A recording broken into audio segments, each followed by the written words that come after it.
Right, okay, splendid. No slides, as you got me this morning. With a presentation entitled State of the Nation, it kind of like begs the question, like, discuss, because, you know, an awful lot has changed since the UK Manufacturing Forum a year ago. But to be honest, it feels like a decade. I'm not going to labour over the effects of COVID because we've all lived through it and we've adapted to, you know, the strange new norms. But from a manufacturing perspective, there's no doubt that it has affected the industry and has left quite a bit of economic damage. I mean, I sit on the Aerospace Growth Partnership. I'm also on the Automotive Council Technology Group, so you get quite close to colleagues who are at the coalface of managing some of the challenges. And I can tell you, you know, it felt like all risk registers went red in one go, and all the risks were crystallised. It's like, you know, and looking at some of the metrics that we've become all familiar with tracking progress, everything fell off the edge of a cliff. So, you know, quite devastating. And one of the immediate responses of the High Value Manufacturing Catapult to that was to make sure that in the rush of industry to protect itself, managing cash, fortunately with things like furlough, being able to get some relief in terms of keeping people on the payroll. One of our big concerns was that everyone would take their eye off the innovation ball. So we did an awful lot of work, a lot of it driven by Sam Turner, principally under the mantra, let's keep the torch lit for innovation. Let's keep these critical innovation projects going. And I have to say, with great support from Innovate UK and BAYS, we've managed to keep many of the substantial collaborative R&D programs running, which has been very powerful in keeping engineers motivated, tech scientists and everything motivated throughout this period. And I'm really pleased we've managed to do that. When we reflect back, things look really bleak. You know, looking now at our metrics about the level of the collaborative R&D programs and the running rate, I'm really pleased to see that we have kept the pace up and we didn't allow the torch to be extinguished for innovation. The whole crisis, though, has really exposed the fragility of UK manufacturing supply chains, and this has, of course, been further highlighted by the fact that we still haven't got ourselves an exit deal. And you can just see it, you know, every day in the papers, our dependency on global supply chains and how fragile that is, and our lack of sovereign capability in manufacturing, which has been starkly exposed. Now, clearly that's not gone unnoticed by industry because it's feeling the pain of that. But the really important thing for me is that it's really been understood and noticed by government. And I think perhaps the most blunt illustration of all of that is that in March, when our news feeds were full of footage from Italian hospitals turning patients away because they didn't have critical care equipment, and government cabinet office realised that we haven't got enough ventilators to support critical care, and that the likelihood was we would have a similar news footage on our own shores, you know, a moment's realization, let's buy some more ventilators. You can't, because the market's, you know, there aren't any available and everybody's looking after themselves. So it really brought into focus this whole sovereign capability. And, you know, government ministers, well, let's make some more, a realization that we don't have much capability in the UK to make them. Another key resilient supply chain matter. So it was quite a dark moment at that point, but really interestingly, in that dark moment, government turned towards engineering and manufacturing industry for help. And on the 16th of March, there was about 100 industrialists willing to put their hat into the ring, with a call with Michael Gove from the Cabinet Office saying, can you repurpose yourself to make intensive care ventilators? And what unfolded next was almost unbelievable to watch, because it triggered a load of companies who don't normally make complex medical equipment to kick off and get behind the urgent manufacture of such devices. Some kicked off with a blank canvas, and others got behind existing designs of ventilators to start to manufacture them. I was very close and personal to that because I had the privilege of chairing the Ventilator Challenge UK Consortium, where we brought together got a core of 31 companies, which comprised of aerospace, automotive, motorsport, and healthcare. So we kind of combined the pace of Formula One engineering, not least because the Formula One engineers weren't racing and sitting at home twiddling their thumbs, wanting something to do. That's a powerful thing to tap into, is an engineers looking for things to do. So we tapped into that base. So the pace of Formula One, we had the sort of big company substance and processes of the big companies like Rolls-Royce, Airbus, Ford, and we had the exacting medical standard stuff coming from companies like Siemens, so Siemens Healthineers in particular. As a consortium, we got behind two devices, one a paramedic ventilator from Smiths, and the other one from a tiny company in Abingdon called Penlon, who make anesthesia equipment. And they figured out a way of making a full intensive care ventilator from using some of their existing anesthesia kit. The challenge was that they made about 10 a week, and we needed more than 10,000. So we got behind all of that, and immediately came up against a critical supply chain issue. We had to procure 11 million parts in 4 weeks. And it was quite clear that all of the supply, a lot of international supply chains, parts coming out of China and Mexico. To be honest, it was a very, very complex and very, very difficult thing to manage. And we had to set up parallel supply chains, quality validated in the UK, close to home, to be able to do that. And I have to say, a very powerful thing that we saw was the ability of the UK manufacturing industry to step up to those challenges. We needed to build factories to build these things in record time. And interestingly, that drove us to rapidly accelerate the use of digital tools. Some of the many things that we've been talking about as a manufacturing forum, digital twins, we had to build these factories right first time because we didn't have time not to get it right. So Siemens digitally twinned the manufacturing facilities, and we used all of the latest digital simulation models to run the process. We put a COVID-friendly overlay with the social distancing algorithms in it. And basically, having run those models over 2 or 3 days, it enabled us to build the factories. And we've had the factories built in 3 weeks, and we're up and running.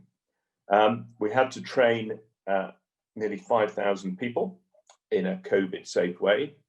And the logical thing to do under normal circumstances would be to put the new assembly operators up close and personal to the prototypes being manufactured, so they could see how they went together, looking at their process sheets. We couldn't do any of that. We had to do it completely remotely.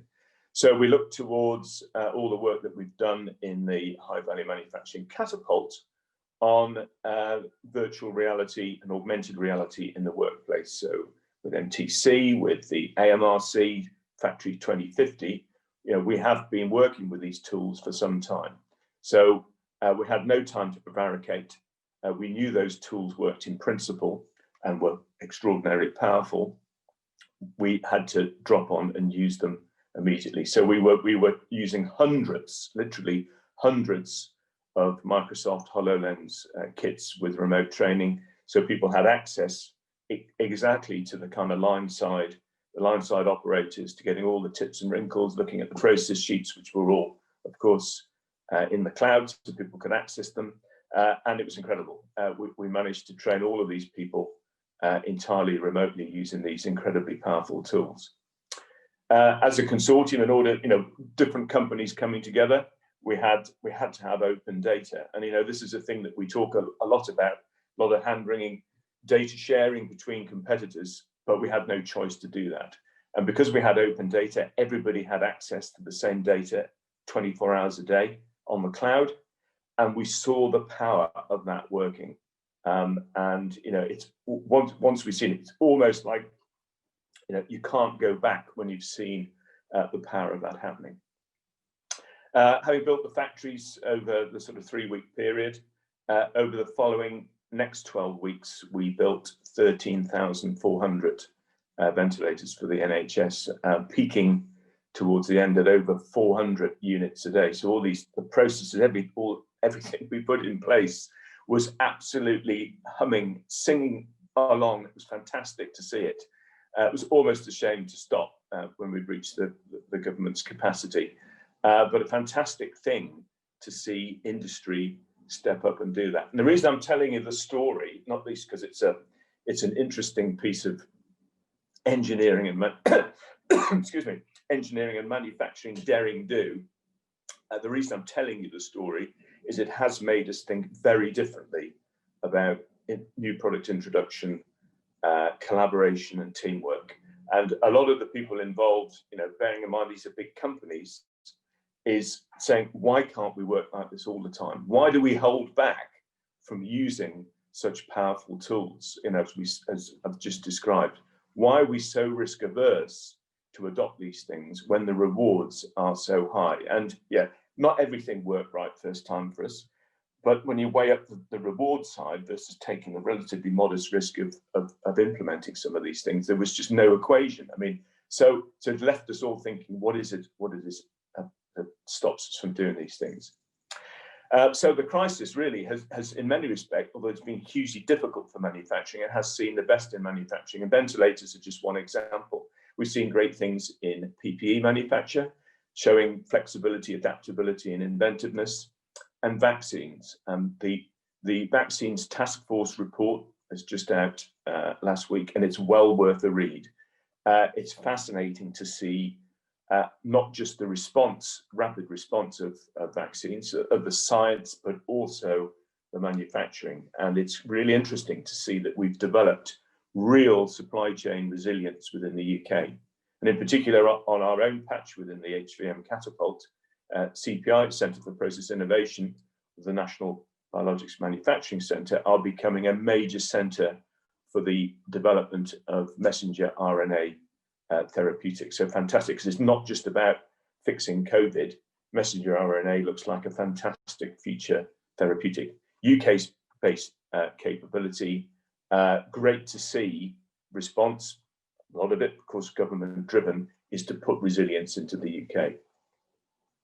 And perhaps one of the most important things for the UK Manufacturing Forum to come out of all of this is that government has really grasped the importance of manufacturing in the UK, not just about its economic importance, but it's actually, don't wish to have a pun, it's right at the heart of the nation's health. And it's a very, very good thing to come out of a difficult situation. So manufacturing is seen as a solution provider, not a problem maker. Now, as part of our route to recovery, government, of course, last week published the 10-point plan. And we're going to say hallelujah, eventually an energy white paper. And if you read all of those, you'll see a rich seam of advanced manufacturing content. So let's look at the 10-point plan and some of the highlights of that. But one of the first points is advancing offshore wind, and it's looking for 40 gigawatts by 2030. And one of those gigawatts being floating, which is really interesting. These are fantastic opportunities for UK content. I mean, imagine the amount of hardware that's going to produce. And our opportunity, particularly using our technology of advanced blades in particular, because these things are going to be enormous. 12 megawatts and 15 megawatts are ready to deploy. They're driving 100-meter plus blade lengths, and 20 megawatts is on the drawing board. And we know that the stuff's not simply scalable, photocopy scalable. So it's going to drive the requirement for new innovation, particularly in the use of materials. So I think a very exciting time and a huge opportunity for us to lock value into UK shores and build new supply chains. Delivering growth of low carbon hydrogen, great. 5 gigawatts by 2030, a huge amount of manufacturing stuff in there, not just in the primary processes to create it as an energy carrier, but how to store it, how to transport it, and very importantly, how to make use of it as an energy carrier, particularly in heavier vehicles, ships and aircraft and the like. Delivering advanced nuclear power. whether you're a fan of nuclear or not, I am getting it back on the agenda, part of the base load. Great to see direction there. So we've got new build, we've got small modular reactor, which is going to bring a whole load of great engineering challenges. And of course, the whole concept of modular reactors, small modular reactors, is the fact that they'll be factory built. So again, a fantastic thing for manufacturing to be focusing on. And of course, fusion. And fusion, the old thing, it's always been 40 years away. Well, it's getting really close now, and it's now moving into the reality of manufacturing and materials. And so that's the next big thing, moving out of the science into the world of manufacturing and materials to make it a reality. Accelerating the shift to zero carbon vehicles, great stuff. And it's interesting for me because I'd normally be standing giving this this pitch at Warwick, and it's interestingly only 3 years ago, with the help of the team at WMG, we and Automotive Council, we hatched the Faraday Battery Challenge, and it was one of the first of the Industrial Strategy Challenge funds that came out of Auto Council, was authored by the Catapult, and specifically Dave Greenwood and his team at WMG. And really interesting at the time, automotive industry had seen the need to self-disrupt, and it had challenged itself with a seemingly impossible. The mantra was, let's make 50% of our cars all electric by 2030. And that was like deep breath challenge. And that's what the Faraday Battery Challenge scoped out what that might look like. And interestingly, it was a great example of targeting translational research. And that's why it's relevant to today's discussion, because there was an industrial requirement with very clear economic outcomes, and it very clearly targeted a set of research targets for our academic base to develop battery chemistries and battery technologies to improve energy density, power density, recharge rates, temperature management, all that sort of thing. And for me, it's an absolute benchmark for how it can be done. And interestingly, 50% of cars being electric or heavily electrified by 2030. Now even just 3 years on, looks like quite a light target, considering where we're heading. And I think it opens up some huge opportunities for translational research in the UK, because we have got very good research strengths here. And I'm thinking of things like sodium-ion batteries, high nickel batteries, a lot of great work in motors, particularly with magnet-free motors, and we've got great strength, although not a particularly high manufacturing capability in compound semiconductors for the power electronics. So a really interesting area where we've got great research strength, but the need to convert that into new supply chains for the UK. We've got Jet Zero and green ships, so that brings in all the electrification, hydrogen, and sustainable aviation fuels. Greener buildings. Clearly, we all, those of us in the science and engineering community, know the next big challenge is how we take gas heating out of homes, and that's going to lead to a whole load of solutions, engineering solutions, and there's going to be an awful lot of value add. And I think one of the key jobs for us to do is to make sure that value add doesn't occur on foreign shores. And the final one is investing in carbon capture and storage. $1 billion going into that over the next 10 years. That's going to be some pretty serious engineering and manufacturing challenges. So there's a whole load of really targeted and meaningful funding for us to have a go at. The last autumn budget was also 2 or 3 weeks ago, very promising, particularly with the research community, because UKRI got a good settlement.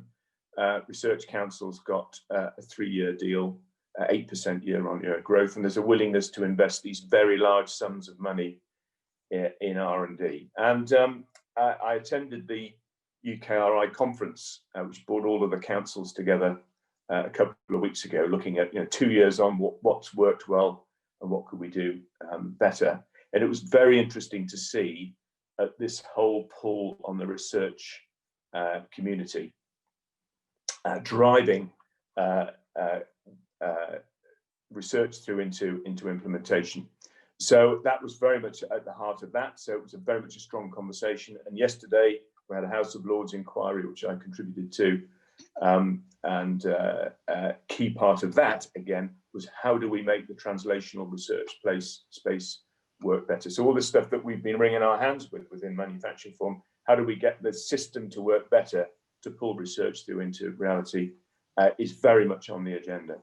So I see 2021 as a bit of a sort of planets aligned time for manufacturing. Out of the crisis has come opportunity. It will favour the brave, and as key holders for the technology, we've got a responsibility to step up. And I do believe this year ahead of us is our year to shine and put in place resilience for these new major technology inflection points. And just as industry stepped up to the challenge to make ventilators, we can between us step up and drive a technology-driven manufacturing renaissance in the UK. So moments like this don't come along very often. So all I would say is just let's seize it. Okay, thank you very much.